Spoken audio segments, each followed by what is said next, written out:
살아생전 가장 믿었던 건 가족이었습니다. 하지만 죽은 척 눈을 감고 보니 드러난 건 충격적인 민낯이었죠. 오늘의 사연 끝까지 들으셔야 합니다. 지금 시작합니다. 강원도 깊은 산골, 수십 년 된 소나무들이 둘러싸고 있는 작은 펜션이 있었다.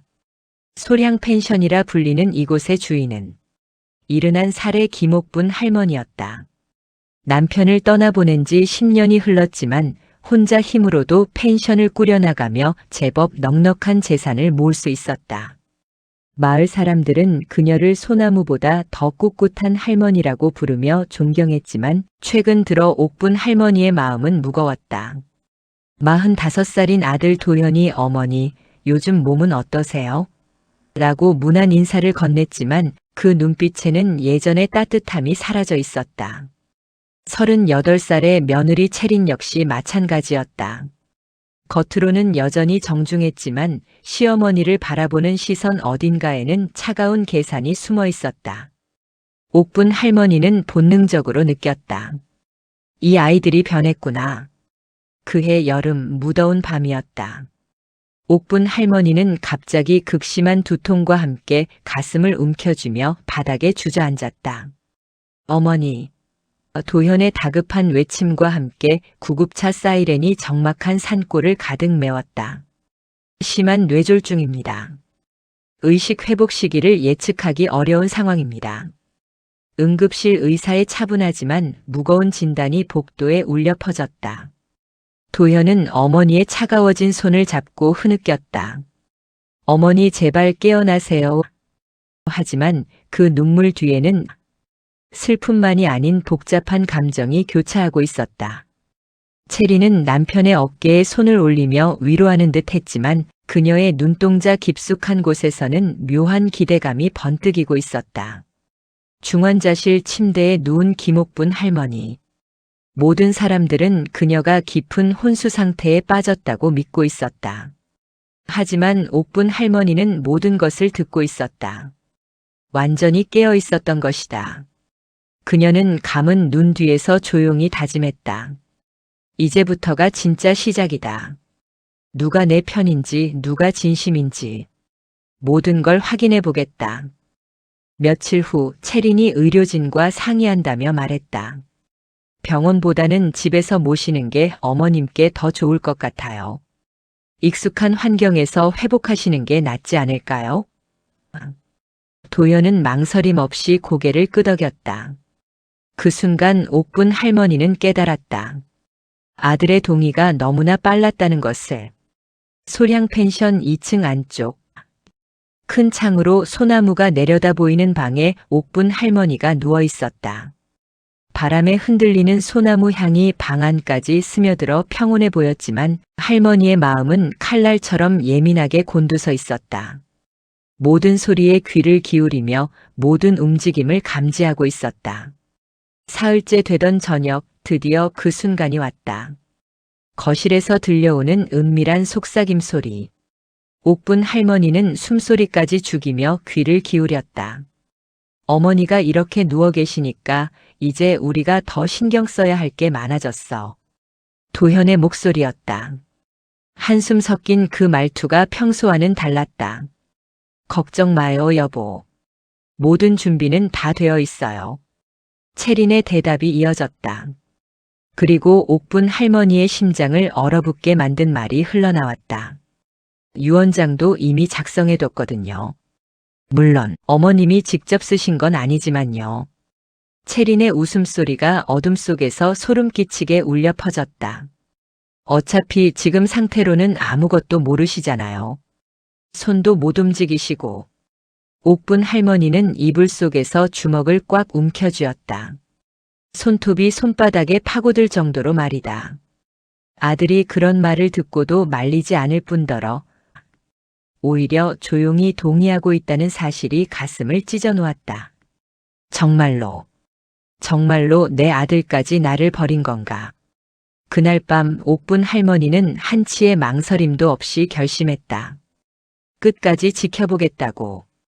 이들이 어디까지 갈 수 있는지, 얼마나 잔인해질 수 있는지 말이다. 다음 날 아침 체리는 평소보다 더 밝은 미소를 지으며 방에 들어왔다. 어머님 안녕히 주무셨어요? 오늘도 날씨가 참 좋네요.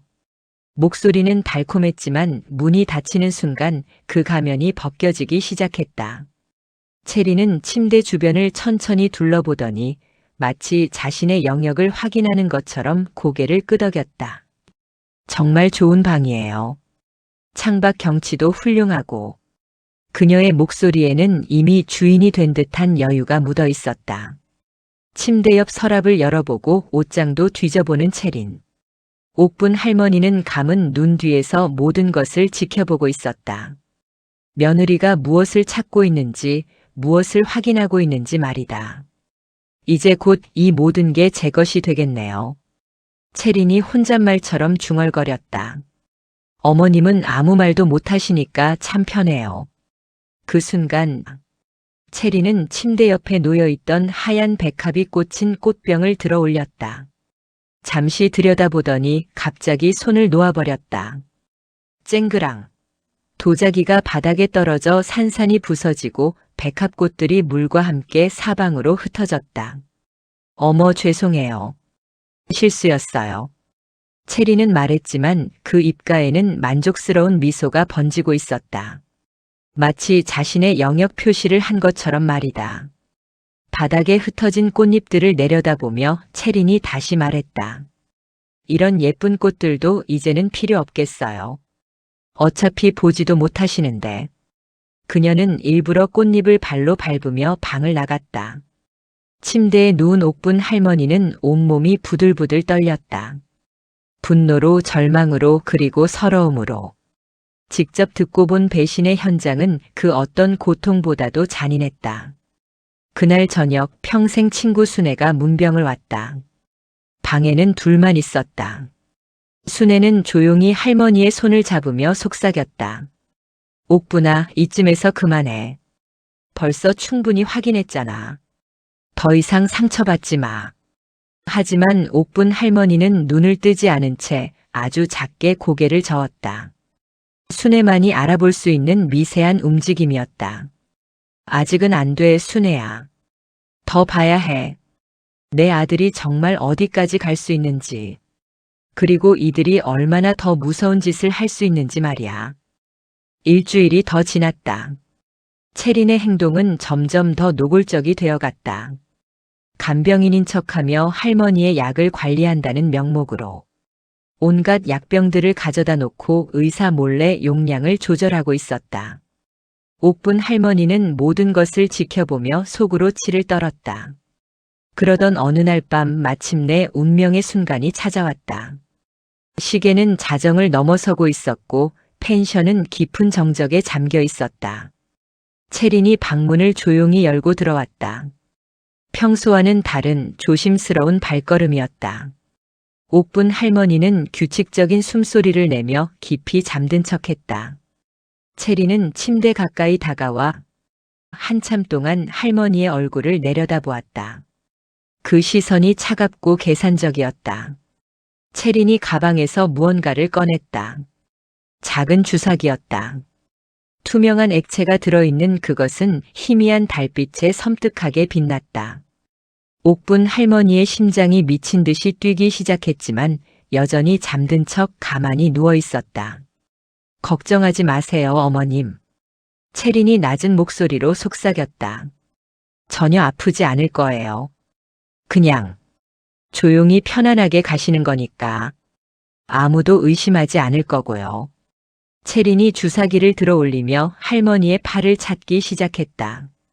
그 순간 옥분 할머니는 더 이상 참을 수 없었다. 죽음의 위협 앞에서 모든 것을 걸고 일어나야 했다. 뭐 하는 거냐, 체린아. 갑자기 번쩍 뜬 할머니의 눈과 함께 터져나온 날카로운 목소리. 체린은 마치 귀신을 본 것처럼 비명을 지르며 뒤로 물러났다. 손에 들고 있던 주사기가 바닥에 떨어져 굴렀다. 어머님이. 어떻게? 체린은 온몸이 떨리며 말을 더듬었다. 곧이어 소음을 듣고 도현이 허겁지겁 방으로 뛰어들어왔다. 무슨 일이야? 하지만 방 안의 상황을 본 순간 그의 얼굴이 하얗게 질렸다. 바닥에 굴러다니는 주사기, 공포에 질린 아내, 그리고 번쩍 뜬 눈으로 모든 것을 지켜보고 있는 어머니. 옥분 할머니는 천천히 몸을 일으키며 말했다. 언제부터 깨어 있었냐고. 처음부터다.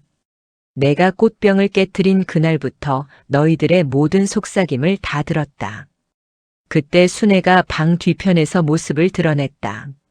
손에는 작은 녹화기가 들려 있었다. 모든 게 다 기록되어 있어, 옥분아. 가짜 유언장 얘기부터 오늘 이 살인 시도까지 전부 말이야. 다음 날 오전 소량 펜션 마당에는 마을 사람들과 친척들이 모여들었다. 소문은 삽시간에 퍼져나갔다. 죽었다고 여겨졌던 김옥분 할머니가 살아 돌아왔고 충격적인 진실을 폭로한다는 이야기였다. 옥분 할머니는 휠체어에 앉아 사람들 앞에 나타났다. 비록 몸은 불편했지만 그 눈빛만은 여전히 살아있었다. 사람들은 숨죽인 채 그녀의 말을 기다렸다.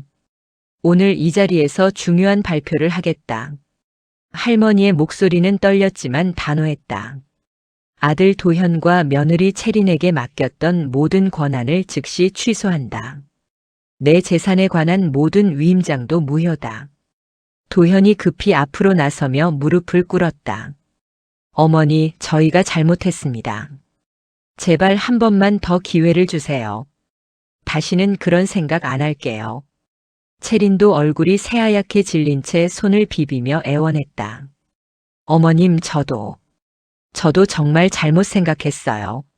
마음이 너무 조급했던 것 같아요. 용서해 주세요. 하지만 옥분 할머니의 표정은 차갑기만 했다. 조급했다고? 내가 어젯밤에 들고 온 그 주사기는 조급함으로 설명될 일이 아니다. 마당에 있던 사람들이 웅성거리기 시작했다. 순애가 나서서 녹화기를 모든 사람들에게 보여주었다. 여기에 모든 증거가 다 들어있어요. 가짜 유언장 조작부터 살인 시도까지 전부 말이에요. 할머니는 계속해서 말했다. 내 평생 친구 순애를 법정 후견인으로 정하고 이 펜션과 모든 재산은 마을 장학재단에 기부하겠다. 돈에 눈이 먼 사람들에게 줄 재산은 없다. 마을 이장이 나서서 말했다. 옥분 씨 뜻대로 모든 절차를 진행하겠습니다. 이런 일이 일어난 게 정말 안타깝네요. 도현과 채리는 더 이상 할 말이 없었다. 모든 증거가 명확했고 마을 사람들의 시선도 차가웠다. 그들은 그날 오후 짐도 제대로 챙기지 못한 채 펜션을 떠났다. 옥분 할머니는 창가에 서서 그들이 떠나는 뒷모습을 지켜보았다. 마음 한쪽은 여전히 아팠다. 그래도 내 핏줄인데. 하지만 동시에 속이 뻥 뚫리는 기분이었다. 며칠 후 지역 라디오 방송에서는 이런 사연이 소개되었다. 시어머니가 의식불명인 척하며 가족의 진심을 시험한 끝에 충격적인 배신을 발견하고 재산을 사회에 환원한 이야기입니다. 결국 혈연보다 중요한 건 진심이라는 걸 보여준 사건이네요. 라디오를 들으며 옥분 할머니는 혼잣말을 했다. 사람의 본심은 위기 속에서 드러나는 법이지. 나는 이제야 내 진짜 가족이 누구인지 알았다. 그녀의 곁에는 순애가 있었고 마을 사람들의 따뜻한 관심이 있었다. 그것만으로도 충분했다. 사람의 진심은 위기 앞에서 드러납니다. 욕심은 잠시 빛날 수 있어도 결국 진실은 숨길 수 없지요. 여러분은 어떠신가요? 오늘 이야기가 누군가의 얼굴을 떠올리게 하지 않으셨나요? 이제 우리 마음속엔 이렇게 새겨두면 좋겠습니다. 중요한 건 거짓 없는 진심이다. 오늘 사연이 마음에 와닿으셨다면 구독과 좋아요 부탁드립니다.